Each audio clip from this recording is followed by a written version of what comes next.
Vai visiem vajag mākslīgo intelektu? Vai visiem noteikti nē. Jā.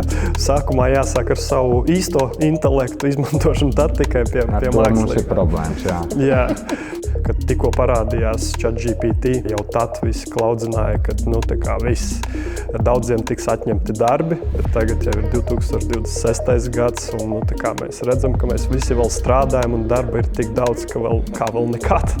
Jautājums ir arī par kaut kādu mūsu pašu radošumu, un tas, ko mēs vispār spējam iedomāties, kā mēs viņu varētu izmantot. Es teiktu, mēs esam vēl tikai pašā sākumā, jā, ka vēl lielākie burbuļi vēl pūtīsies. Jā. Laikā, kad vairāk nekā pusi no satura internetā veido mākslīgais intelekts, tad tam cilvēku veidotajam saturam tā ir vērtība. Tā latviešu valoda, viņš ir apmācījies nejauši kaut kur, jā, kaut ko no tā, kas viņam bijis pieejams publiski. Plakana valoda var būt arī ne mākslīgajam intelektam, bet vienkārši cilvēkam. Pēterim no Lielvārda. Vienalga vai Aijai no Rīgas. Vai Aijai no Rīgas vai Jānim no Gaigala.